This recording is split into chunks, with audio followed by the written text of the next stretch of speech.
여호와시니라. 아멘. 우리 옆에 분 한번 축복 인사합니다. 축복합니다. 잘 만났습니다.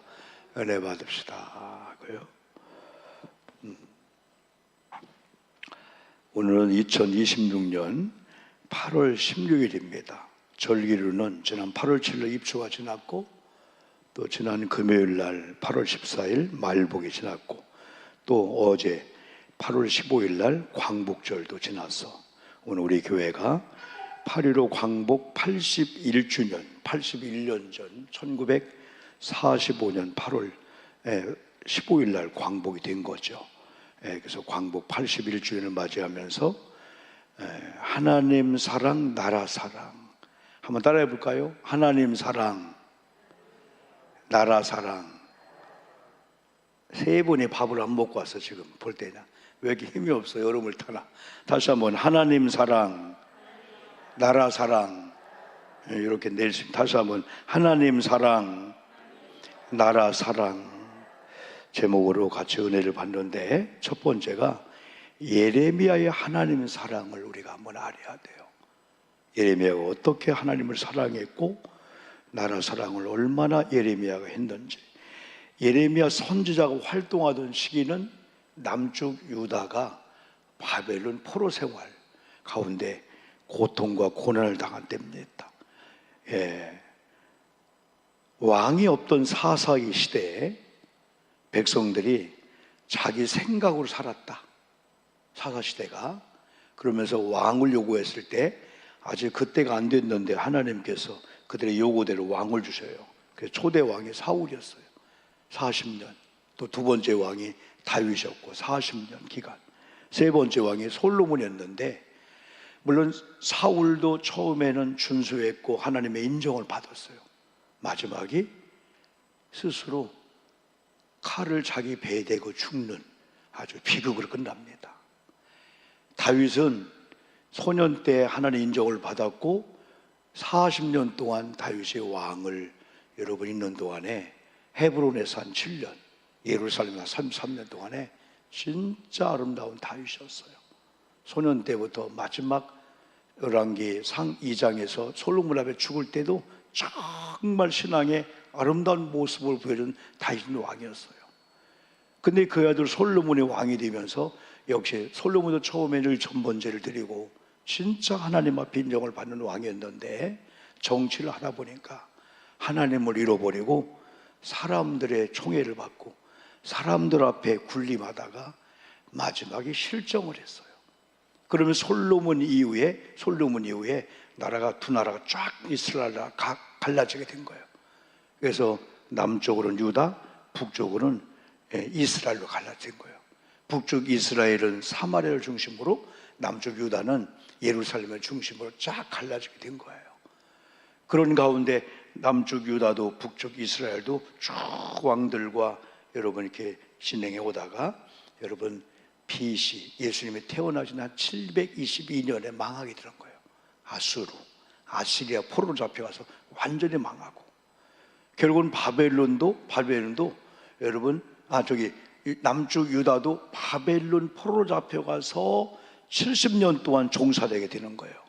이런 가운데 하나님께서는 하나님의 백성들, 하나님의 나라가, 하나님을 믿지 않고 할례받은 백성들, 언약의 백성들, 그렇지 않은 나라에 어려움을 당하는 게 하나님 뜻이 아니었어요. 그런데 바벨론 나라도 자기들이 힘이 있어서 유다를 마치 이겨서 자기 종으로 삼고 착각해도 안 돼. 하나님이 맡겼기 때문에. 하나님은 하나님의 살아간 나라나 하나님의 살아간 사람들이 잘못할 때는 잘못을 회개하고 돌아와서 아버지 하나님의 기뻐하는 그런 모습으로 살기로 하는데, 그래도 안 되면 인생 막대기를 대는 거예요. 막 몸에도 막 하나님 손을 대기도 하고, 그리고 물질에 손을 대서 깨닫게 하는 거죠. 때로는 다른 나라를 통해서 이렇게 종살이하기도 하는 거예요. 그래서 하나님의 이 주권에 있는 걸 바벨론도 알 때, 우리가 힘이 있어서 남유다를 우리가 속국으로 만들고 그게 아니구나 조심하게 되는데, 그러나 그렇지 못하죠. 그 하나님 주권을 모르니까. 이스라엘 백성들도 뭔가 잃어버리고 뭔가 병들고 뭔가 전쟁에 지고 어려움을 당할 때 우리가 힘이 앞서서 군대 숫자가 약해서 그걸로만 보고 하나님의 이런 사인을 못 받으면 계속 수렁에 빠지게 되는 거예요. 그러나 예레미야는 그걸 알게 된 거예요. 왜 이 나라가 주권을 뺏기고 나라를 뺏기고 자유를 뺏기고 억압을 당하지? 그걸 예레미야는 아는 거예요. 그래서 예레미야 하나님 앞에 기도하면서 하나님의 말씀을 받아서 이스라엘 백성들에게 쫙 전하게 되는 거예요.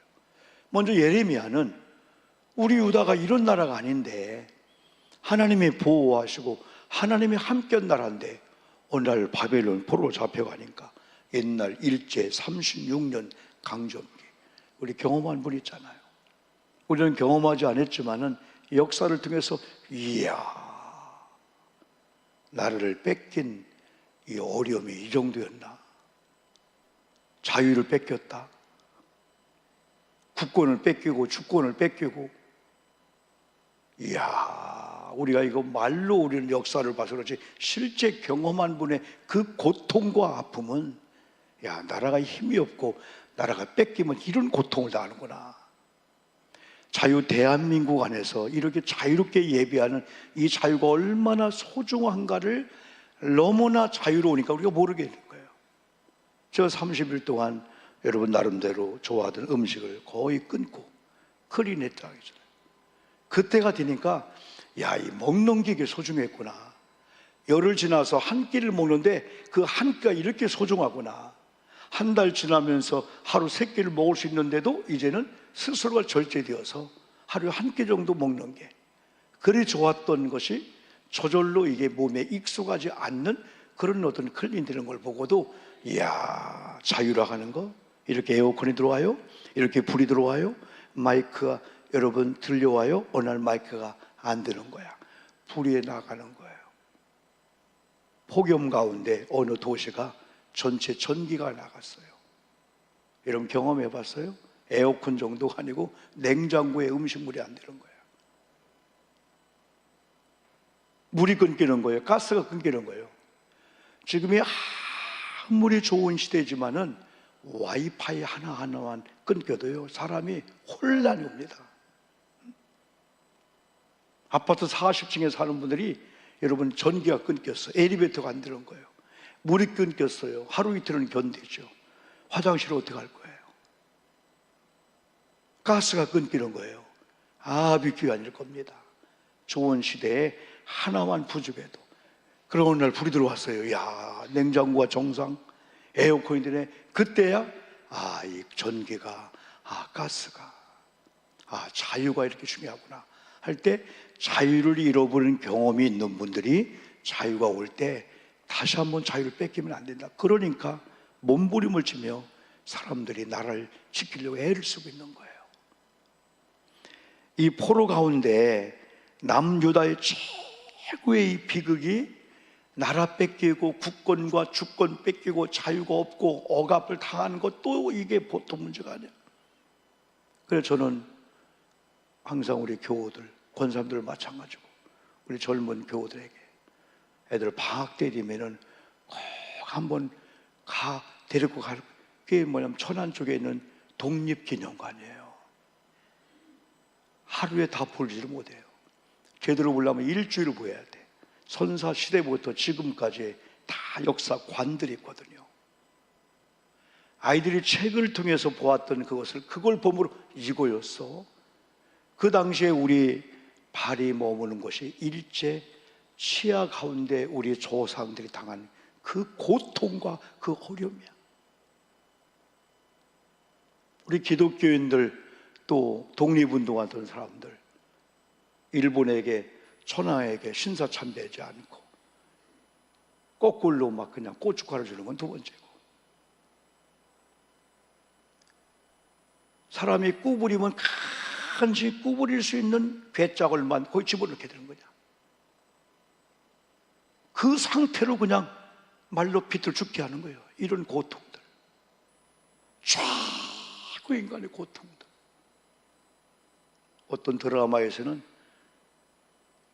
나라의 반역 간다든지 자기 정치에 순응하지 않는 사람들, 뭐 기독교인들 막 총으로 쏴 죽이는 건 그냥 죽잖아요.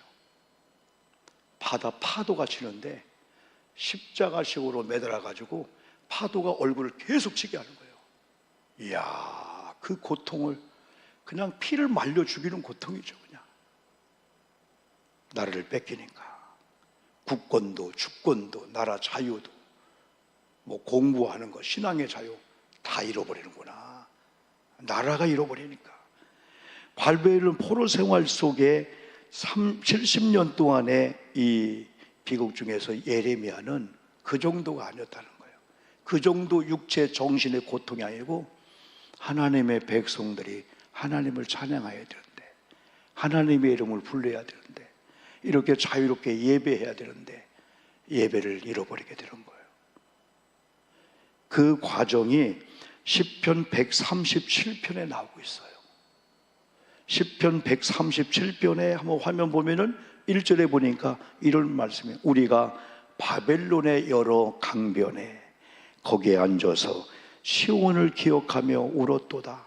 이 말씀의 의미가 뭐냐면은 포로로 잡혀갔으니까 때는 강변에 가서, 바벨론 강에 가서, 혹은 들에 가서, 광에 가서 혹독한 고통을 당하며 일을 해야 되는데 잠깐 쉬어서도 찬양할까 봐서, 잠깐 쉬어서도 히브리 사람들이 하나님의 이름을 부를까 봐서, 이들끼리 모여서 예배할까 봐서 그들의 감시가 무서웠기 때문에 그들은 가지고 있던 모든 수금들을 버드나무에 걸쳐놓고, 포로 생활 전에는 마음껏 피아노 치고 마음껏 찬양하고 마음껏 악기를 가지고 주님을 높였는데 버드나무에 걸어놓고 마음껏 찬양하지 못하는 이 비극을 시편 137편이 그리고 있습니다.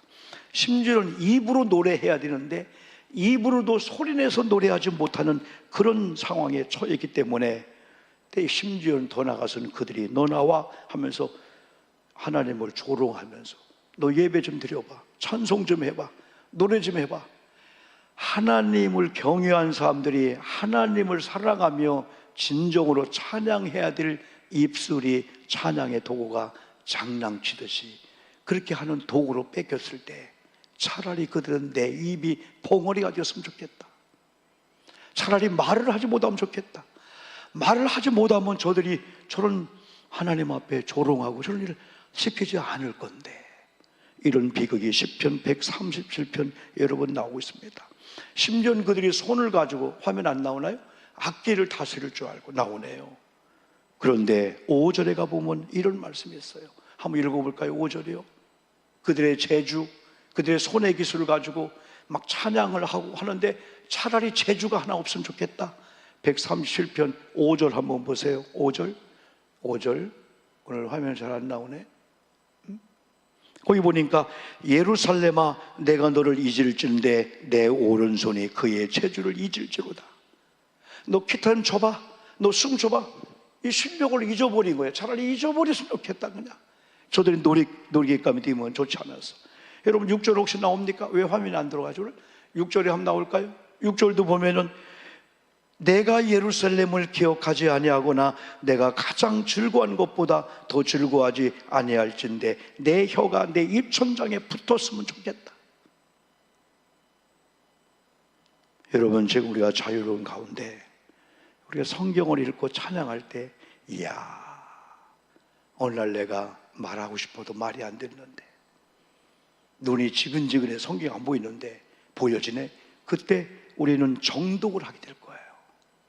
같은 찬양을 해도, 같이 고백해도 우물쭈물 속으로 끌어들이는 게 아니고 진짜 목청을 높여서, 내가 소리가 나네, 찬양할 수가 있네, 찬양할 자유가 있네, 누군가 뒤에서 감시하면서, 여러분 중국처럼 누군가 북한처럼 감시하면서, 아예 북한은 뭐 예배도 못 드리지만 감시하면서 어라 저걸 봐라, 저거 진짜 찬양하네. 여러분 그런 가운데 예배한다고 생각해 보세요. 속으로 읊조리면서 막 간절히 하지 않겠어요? 근데 우리는 마음껏 소리를 내도 마음껏 박수를 쳐도 누가 시비하지 않잖아요. 근데 우리는 그런 자유를 누리지 못한다면 안 되잖아요. 잃어버린 자들, 뺏겨본 분들이 그 자유가 오면요, 그 자유가 소중한 걸 알게 되는 거죠. 여러분, 대한민국 반만년 역사 가운데 힘이 없을 때 어떤 비극을 당했었는지 역사를 통해서 우리는 알고 있고, 그 비극을 경험한 어르신들은 그걸 몸소 체험 아닌가, 목숨을 걸고 나라 지키려고 하는 거죠. 이런 사실을 알고 있는 우리 조상들, 믿음의 선배들은 목숨을 걸고 나라를 지켰고, 또 나라를 뺏기니 교회도 불타고 믿는 자들 감옥에 하고 처형도 하고 예배도 감시당하고 신앙의 자유를 비롯하여 모든 자유를 다 잃고 뺏기는 것을 알고 있는 사람들은 자유가 중요하구나, 나라가 하나가 돼야 되는구나, 강한 나라가 돼야 되는구나, 주변의 나라나 주변의 잘못된 것들이 우리나라를 하찮게 보지 않기 위해서는 우리가 어떻게 하나님을 사랑하는 나라를 살아가야 되냐. 그래, 가장 중요한 것은 하나님을 경외한 예레미야는 나라가 포로 잡혀갈 때 많은 사람은 정치가 약해서 무기가 없어서 숫자가 약해서 포로 잡혔네 그정 생각하는데, 예레미야는 안 해요. 하나님을 잃어버린 백성들, 하나님을 경외해야 되는데 하나님을 경외하기 우상을 숭배하는 거야. 하나님을 잃어버리는 거야.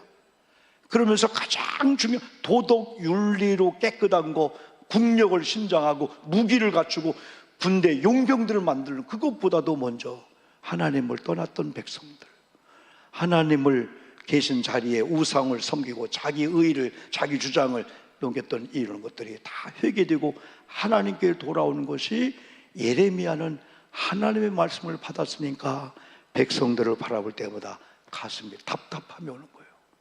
저게 아닌데 하나님을 잃어버린 자들이 예배를 잃어버리고 기도를 잃어버리고 하나님께 돌아오야 되는데, 그러면서 바벨론의 그런 왕들과 바벨론의 군대 앞에서 그 고통과 어려움을 당하는 그 광경을 볼 때 자기가 어려움을 당하지 않고, 자기는 굶주리지 않고, 자기는 때는 자유가 있어도 가슴에 압박감을 느끼게 되는 겁니다. 여러분, 대한민국의 많은 사람들이 사상이나 이념이나 정치적으로 싹 갈라진 가운데, 정치적으로 자기 이익이 되면 나빠도 좋은 거, 자기 유익이 안 되면 좋아도 나쁜 거, 이게 싹 갈라진 이런 가운데 대한민국이 어려움을 당하고 있지 않습니까? 기독교인 마저, 우리 마저, 우리는 하나님의 마음을 가지고 이 나라 이 백성들이 하나님이 원할 때 심히 좋았다는 인간들이 하나님 볼 때 내가 너를 왜 창조했지? 후회할 정도로 그런 자리에 있을 때 우리는 가슴 아파하면서, 우리 부모님들이 내 자녀가 이 동족과 백성에 돌아오야 되는데, 그러면서 잃어버린 것 때문에 억압을 받고 어려움을 당하는 이 백성들을 위해서 나는 편안해, 나는 고통이 없는 것 같아, 나는 아픔이 없어요, 나는 문제가 없어요. 그런데도 내가 사랑하는 하나님의, 사랑하는 내 나라 백성을 볼 때 내가 아픈 거죠. 하나님을 사랑하는 사람들, 나라를 사랑했고 나라가 아플 때 자기도 아팠기 때문에 금식하면서 가슴을 치면서 하나님 이 백성 용서하소서, 우리가 다시 한번 자유를 뺏기고 다시 한번 6.25 전쟁 같은, 다시 한번 일제치하 같은 일이 있어서는 안 되겠기에 그들은 몸부림을 치면서 하나님 앞에 기도할 뿐 아니라 나라를 사랑하는 자의 삶을 삽니다. 산에 올라가도 들에 가도 휴가를 갔다가 쓰레기 하나 놓고 오지 않습니다. 컵라면 먹고 컵라면 국물마저 산에다 버리지 않고 옵니다. 하나님을 사랑하는 사람들은 하나님의 사랑하는 이 나라도 사랑하기 때문에 기도할 뿐 아니라 그런 우리 교우들이 있는 장소 다 뒤태가 아름다운 거야. 예수 믿는 사람들과 5분 대화했더니 와, 하나님 사랑하네, 교회를 사랑하는 대화, 부모님을 사랑하는 대화, 나라를 비난하고 교회를 비난하고 나라의 지도자, 주의 종들, 부모님을 비난하는 그런 게 아니고, 내가 다 부족해서 내가 돌팔매질을 내가 맡듯이 교회를 끌어안고 지도자를 끌어안고 내가 아파해 주는 거죠. 오늘 한국 교회가 전도도 중요하지만은 예수 믿는 자끼리, 예수 믿지 않는 동창들 모였을 때 과연 장로님이구나, 과연 목사님이구나, 과연 크리스찬이구나, 달라도 한참 달라. 믿는 자 믿지 않는 동창들이 산에 올라갔어요. 마음대로 하고 옵니다. 막 꺾고 막 좋은 꽃들, 좋은 것들 막 란 같은 거 캐갖고 옵니다. 그러나 크리스찬들은 그렇지 않은 거야. 그때 말하자, 와, 똑같이 대화하지만은 과연 크리스찬은 다르구나. 믿는 자들끼리도 보여줘야 되고 안 믿는 자 앞에서. 예레미야는 이걸 알았기 때문에 가슴이 아픈 거야. 저게 믿는 자들의 도리가 아닌데, 저게 믿는 사람들의 대화가 아닌데, 저게 믿는 사람들의 그 정치, 경제가 아닌데, 그게 가슴이 아픈 거야. 하나님께로 돌아오기를 기도했어요. 두 번째, 예레미야의 나라 사랑은 하나님 사랑하는 열매였습니다. 왜 바벨론 70년 포로였나? 일반적인 사람들은 국권이 약해서, 무기가 부족해서, 왕이 잘못해서, 지도자가 잘못해서, 리더자가 잘못해서, 전쟁의 전략이 잘못되어서 생각할 수 있습니다. 그렇습니다. 맞습니다. 그러나 신앙인들 예레미야는 근본적으로 하나님의 절대적인 주권, 창조주 하나님, 하나님을 주권자로 여기고 살아야 될 인간들이, 특별히 크리스찬들이 하나님 경외함에 실패, 우상을 섬기고, 그러므로 하나님께서 심판의 막대기를 드신다는 사실을 신앙인들은 알고 있습니다. 그래서 하나님은 바벨론을 통해서라도 고통을 당하고 자유를 잃어버리고 어렵지만 깨닫게 하려고, 그 시험을 통해서 훈련시키려고, 하나님께로 돌아오게 하시려고, 그래서 예레미야는 이 일을 위해서 눈물을 흘리며 기도하면서 하나님 앞에 용서를 빌고 때로는 눈물로 백성 앞에 호소하는 겁니다. 예레미야는 두 가지를 잘 알고 있었습니다. 그 중에 하나가 창조주 하나님의 주권 아래 있는 사람들은 그럼에도 불구하고 안전하고 행복한 삶을 산다. 그러나 하나님을 경외한 걸 실패하고 하나님을 떠나고 대신에 우상을 섬기는 자들은 잘 되는 것 같아도 하나님을 안 믿고 거짓말하고 부정축제하고 공금 손을 대고 잘 되는 것 같아도 마지막은 쓰라린 그 죄의 추수를 거두시 도둑질하고 거짓말하고 부정축제하고 공금 손댄 거에 대해서 눈이 멉니다. 여러분, 저는 너무나 많은 광경을 봤어요. 애들이 막 이혼하고요, 목사일지라 눈이 멀고요, 비참하게 하나님이 만들진 않을 것 같아요. 마귀가 할 때 하나님이 안 봐주는 것 같아요. 우상을 섬긴 자의 비참한 말로, 예레미야 51장 15절로 18절 보니까 창조주 하나님은 능력의 하나님, 창조주 하나님은 지혜의 하나님, 창조주 하나님은 명철의 하나님. 그래서 창조주 하나님이 누군가를 예레미야 51장 15절에서 이스라엘 백성들에게 외쳐주는 거예요. 여호와께서 그의 능력으로 땅을 지으셨습니다. 그의 지혜로 세계를 세우셨습니다. 그의 명철로 하늘들을 펴셨습니다. 누구에게? 포로 생활 가운데 있는 유다 백성들에게. 아? 하나님이 바벨론도 줬어? 그럼 하나님이 주권자면은 우리 바벨론 앞에 우리가 빌 필요가 없네. 하나님이 전쟁에 이기게 하고 바벨론 심판하면 우리가 이기겠네? 하나님의 세계를 지으셨어? 하나님의 명철로 하늘들을 펴셨어? 16절 보니까 그가 목소리를 내신 즉 하늘에 많은 물이 생겼다. 하나님의 말씀 앞에 물이 생겨. 창조주 하나님이야. 그는 땅끝에서 구름이 오르게 하시며 비를 위하여 번개를 치게 하시며 그의 곳간에서 바람을 내시는 창조주 주권자 하나님이야. 하나님이 열면 닫을 자가 없어. 하나님이 닫으면 아무리 사람이 몸부림을 치고 자녀에게 유산을 100억씩 물려도 안 돼? 하나님을 믿어야 되겠네. 하나님 앞에 바로 서야 되겠구나. 이걸 알아야 되지 않겠어요? 근데 우상은 뭐야? 우상은 정확하게 남유다 백성들이에요. 여러분, 우상이 뭔지 아십니까?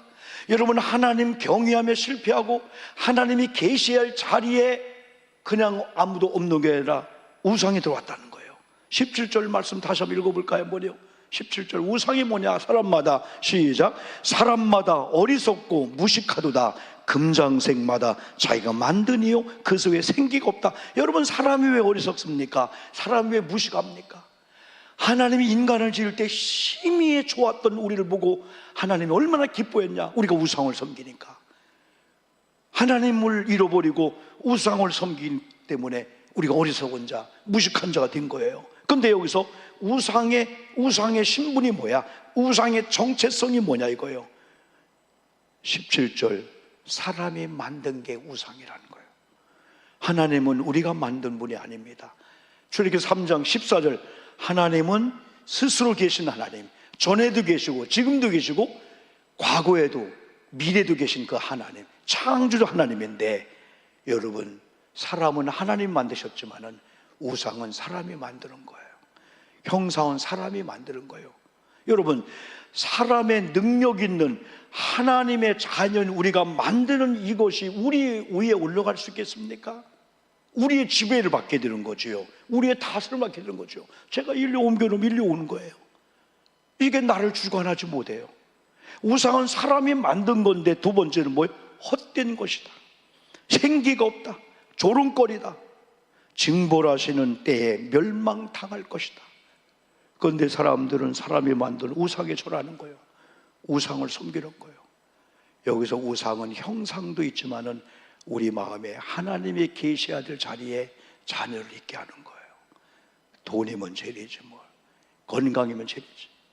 명예, 권력이면 죄이지. 결국은 다 그 명예가 권력이 4년 지나고 5년 지나고 2년 지나니까 감옥에 가게 되는 거예요. 권력은 무상하잖아요. 왜 거룩한 인간이 이런 우상을 따라가고 섬길까요? 사람도, 지혜로운 사람은 친구 관계나 동업자 관계 몇 번 만나다 아닌 것 같으면 멀리합니다. 욕하지는 않아, 비난하지는 않아. 그러나 관계를 조금 정리합니다. 그러나 미련한 사람들은 실패한 사람을 계속 따라다니는 거예요. 그들 말을 추종하는 거예요. 목사인 저도 목사님들을 바라본다든지 교회를 바라볼 때 저렇게 하면 실패하는구나, 저렇게 했더니 말로가 비참하거나 안 따라갑니다. 대화 안 합니다. 그러나 그들을 비난하거나 그들을 욕하지는 않아요. 그러나 승리한 사람들, 저렇게 믿은 게 복을 받는구나, 저렇게 하나님을 섬기도 주의 종들 부모님의 권위를 순종하니까 자녀들의 복을 받는구나, 그걸 배우잖아요. 그걸 도전받잖아요. 왜? 생기가 없고 헛된 것, 조롱거리, 징벌 당할 때, 멸망 당할 때 거부도 못하고 멸망당할 하찮은 우상들을 왜 따라가고 섬길까요? 능력이 없어서, 지혜가 없어서, 명철이 없어서. 이 시간 여러분들에게 하나님의 능력이 임하기를 축복합니다. 하나님의 지혜가 임하기를 축복합니다. 하나님의 명철이 임하기를 축복합니다. 아멘. 크게 하십시오. 아멘. 명철, 하나님의 지혜가 임해야 돼. 무엇이 중요하냐? 저는 지난주에 37살 우리 진짜 좋은 후배 목사님 여러분 장례식에 갔다 왔어요. 우리 딸들이 마음을 아빠 이런 일이 다 있네. 자녀가 4명 있는 젊은 사모가 이유도 없이 죽은 거예요. 89세 친구 장인 어른 돌아가신 것도, 우리 감독이자 우리 도윤이, 우리 한해종단 도윤이 어머님 51세 김영휘 집사님, 주의하던 집사님 4년 전에 암이 왔지만 다 극복하고 마지막 죽음을 준비하던 마지막 날 초치실의 간호사 앞에서 나 진짜 죽는 거예요. 슬프지만은 슬퍼하지 않는 거. 우리 도윤 형제도 반주할 수 있잖아요. 어제가 남은 여러분은 하나님 멀리할 수 있잖아요. 천국이 있기 때문에. 이분들의 공통점은 다 예수를 믿었다고 하는 거. 36, 우리 둘째 딸 동갑내 90년생. 예수님 믿고 마치 그 나라를 본 것처럼 준비했다고 하니 이게 얼마나 위로가 되는지. 우상과 상관이 없잖아요. 그들이나 우리에게는 하나님의 능력이, 하나님의 지혜가 명철이 임하면 하나님의 귀한 분이구나. 내가 잃어버린 게 많아. 건강을 잃어버려, 돈을 잃어버려, 친구를 잃어버려, 다 잃어버려 낙심하다가 하나님을 내가 잃지 않았네. 하나님이 나를 버리지 않았네. 그래 저는 종종 세상의 모든 걸 잃었습니까? 그러나 하나님을 잃지 않았다면 여러분은 결코 잃은 게 아닙니다. 세상의 모든 걸 다 얻었다고 사랑합니까? 목사님, 나는 자녀도 문제 없고요, 손주도 문제 없고, 돈도 경제도 문제 없어요. 근데 하나님을 잃어버리고 그 자리에 우상이 있다면 다 잃어버린 거와 마찬가지입니다. 낙심할 이유가 없는 거예요. 가난하면 어떻고, 병들면 어떻고, 다 잃어버리면 어때요? 하나님 잃지 않죠. 이런 신앙을 가진 자들이 예레미야처럼 돌아오는 거예요. 회개하고 돌아오게 되는 거죠. 예레미야 51장 다시 한번 봤습니다. 예레미야 나라 사랑은 막연한 사랑이 아니었어요. 남유다 백성들에게 알립니다. 돌아오라, 여호와께로 돌아오라. 하나님 경외함 승리가 인생의 승리요, 하나님을 사랑하는 백성들이 나라도 사랑할 수 있다는 사실을 호소합니다. 그리스도인들의 나라 사랑 대단합니다. 나라 사랑의 이유와 목적이 자기 유익을 넘어서 하나님 경외함과 사랑함의 열매이기에 자기 유익과 상관없이 때론 나라 때문에 희생하는 거예요. 8.15 광복 일제 36년 6.25 전쟁 전후에서 정말 하나님을 사랑하며 나라를 사랑하는 사람들을 도망가지 않았어요. 목숨을 걸고 독립운동하며 태극기를 휘날리며 나라를 여러분 지켰죠. 정치인들이나 소위 나라를 사랑한다고 하면서 당리당략이나 자기 유익을 위하여 적당히 이용하는 사람들은 전쟁으로 나라를 사랑한다고, 진정한 나라를 사랑한다고 할 수가 없죠. 예레미야를 눈물의 선지자라고 호칭합니다. 하나님 앞이나 사람 앞에서 눈에 진물이 날 정도로 울면서 기도하고 백성들에게 호소하기로 유명한 예레미야였습니다. 하나님께는 용서하소서, 바벨론 포로 생활 중 가슴에 압박감을 가지고 평생을 하나님 앞에 울며 자기가 지은 죄처럼 회개했습니다. 백성들에게는 돌아오야 됩니다. 자녀들아 돌아오야 된다. 부모님 돌아오야 됩니다. 영혼 구원이 있어요. 지옥이 있어요. 천국이 있어요. 하나님께로 돌아오야 됩니다. 때론 눈물을 흘리며 호소한 겁니다. 예레미야 13장 17절 보니까 나의 심령이 너의 교만으로 말미암아 은밀한 곳에서 울 것이며 눈물을 흘려 통곡하리니 백성들이 외칩니다. 예레미야 13장 17절에서는 내 눈이 밤낮으로 끊임없이 눈물을 흘리리니 여러분 때문에, 나 때문에 회개한다는 거예요. 민족 때문에.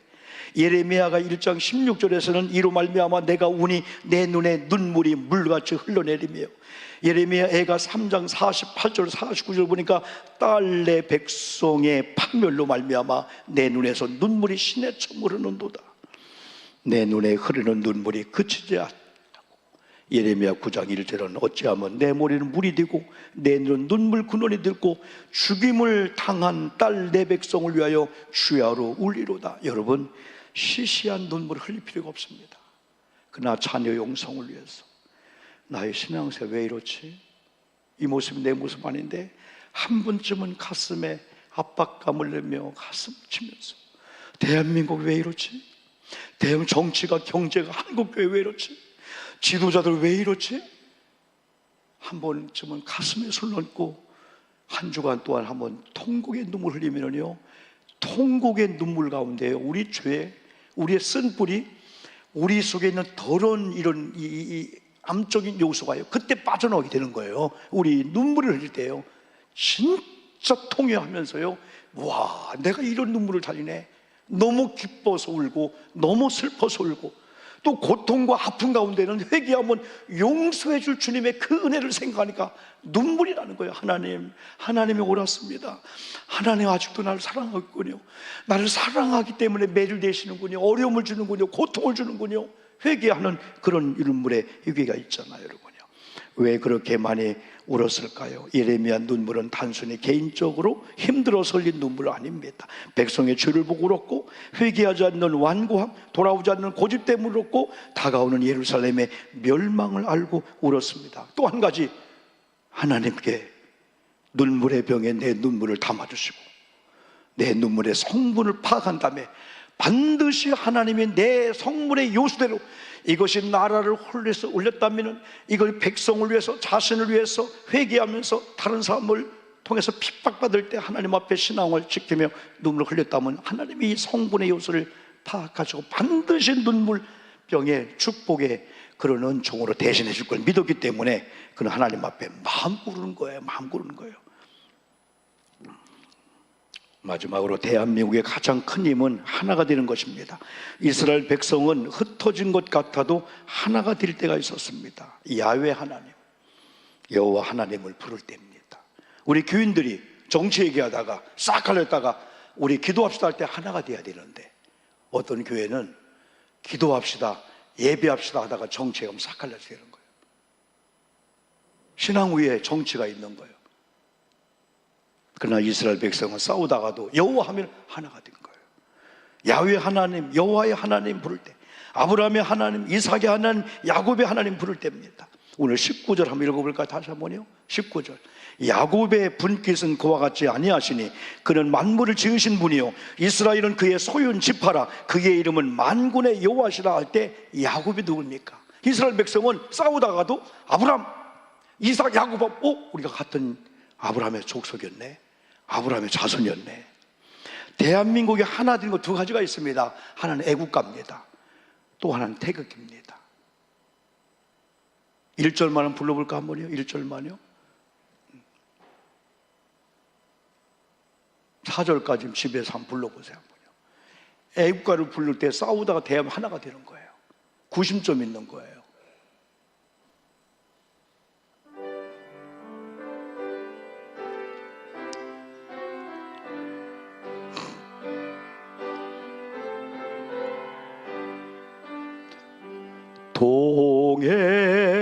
동해물과 백두산이 마르고 닳도록